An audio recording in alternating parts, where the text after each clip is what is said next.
Kidnap the Pope, SS plot to invade Vatican City, a dark chapter of World War II introduction, the Vatican in the crosshairs of Nazi Germany during World War II. The Vatican City, the smallest independent state in the world, and the spiritual heart of Catholicism, found itself in an extraordinarily precarious position.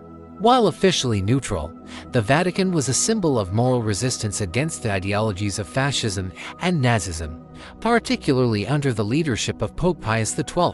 However, this neutrality did not shield it from the ambitions of Adolf Hitler's regime. Among the most chilling and audacious plans hatched by the Nazis was a plot to kidnap the Pope and invade Vatican City. Known as Operation Rabat, this scheme was devised by the notorious SS Schutzstaffel, the paramilitary organization responsible for some of the darkest atrocities of the war. This article delves into the origins, motivations, planning, and eventual abandonment of this sinister operation, shedding light on one of history's lesser-known but profoundly disturbing episodes, the Vatican's stance during World War II. To understand why the Nazis considered targeting the Vatican, it is crucial to examine the Holy See's role during the war.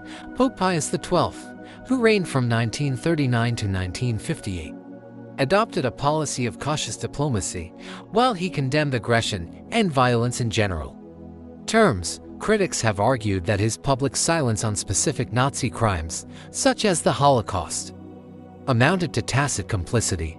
Supporters, however, contend that his behind-the-scenes efforts helped save thousands of Jews and other persecuted groups by facilitating their escape or hiding them within church properties. Despite these humanitarian actions, the Vatican's refusal to explicitly denounce Nazi policies infuriated Hitler. The Führer viewed Catholicism as incompatible with his vision of a racially pure Germanic empire. Moreover, the Vatican's global influence posed a potential threat to Nazi propaganda and control over occupied territories. For Hitler, the Pope represented both a religious adversary and a political obstacle, someone whose removal could weaken morale among Catholics and solidify Nazi dominance over Europe. Enter Heinrich Himmler and the SS, architects of the plot. The mastermind behind the plan to kidnap the Pope was Heinrich Himmler, the head of the SS and one of the most powerful figures in Nazi Germany. Known for his fanatical devotion to Aryan supremacy and ruthless efficiency in carrying out Hitler's orders, Himmler saw the Catholic Church as a rival authority that needed to be neutralized.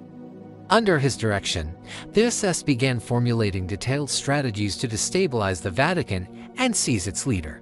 One of the key operatives involved in this conspiracy was Walter Roth, an SS colonel infamous for developing mobile gas vans used to murder Jews and other victims during the Holocaust. Roth reportedly played a central role in drafting the invasion plan, which included kidnapping Pope Pius XII and installing a puppet pontiff sympathetic to Nazi ideology. This would allow Germany to manipulate the Church's vast resources and influence while silencing any opposition. Operation Rabat. The plan unveiled the codename Operation Rabat reflected the secrecy and complexity of the mission. According to declassified documents and testimonies from former SS officers, the operation had several phases: surveillance and reconnaissance. The SS gathered intelligence on Vatican City's defenses, which were minimal due to its status as a neutral state. They identified weak points in security and mapped out potential entry routes. Infiltration and sabotage. Disguised agents would infiltrate the Vatican under the pretense of diplomatic missions or maintenance work. Their task was to disable communication systems and create chaos, allowing larger forces to move in undetected. Kidnapping the Pope. Once inside, elite SS commandos would capture Pope Pius XII and transport him to a secret location in Germany. The goal was to hold him hostage and force compliance with Nazi demands. Installation of a puppet pope. With the real pope out of the picture, the Nazis intended to install a pro-Nazi figurehead who would issue statements aligning with Nazi propaganda. This would legitimize their occupation of Catholic-majority countries and suppress dissent. Looting of artifacts and wealth. In addition to capturing the Pope, the SS planned to plunder the Vatican's priceless art collections and financial assets, further enriching the Third Reich. Why was the plan abandoned? Despite its meticulous planning, Operation Rabat was never executed. Several factors contributed to its abandonment. Diplomatic repercussions. Invading Vatican City would have provoked outrage worldwide. Even among nations aligned with Germany, the Vatican enjoyed significant respect and support from Catholics globally, including many within Axis-controlled regions. Such an act could have galvanized widespread resistance. Internal opposition. Not all Nazi officials supported the idea. Some, like Foreign Minister Joachim von Ribbentrop, feared the backlash and believed maintaining relations with the Vatican was strategically advantageous. Military priorities. As the tide of the war turned against Germany, resources and manpower were diverted to more pressing fronts. Planning an elaborate operation against a small, neutral state became less of a priority.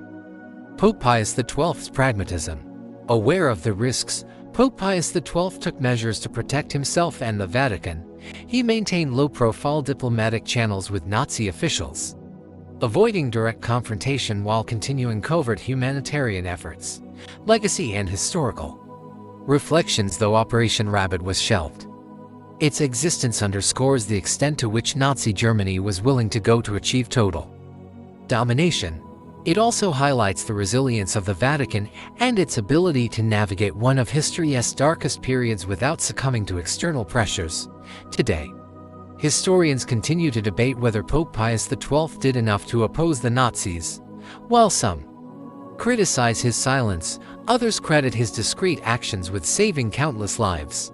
Regardless of these debates, the story of the failed plot to kidnap the Pope serves as a stark reminder of the ideological battles fought during World War II and the enduring power of faith in times of crisis. Conclusion. Lessons from a dangerous era. The attempted invasion of Vatican City stands as a testament to the lengths totalitarian regimes will go to suppress dissent and consolidate power. It also illustrates the courage and determination of those who stood firm against tyranny, even when faced with overwhelming odds.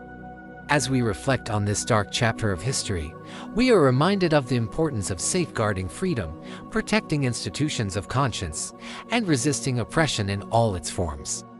The Vatican's survival during World War II is not just a tale of intrigue but a powerful symbol of hope and resilience in the face of evil.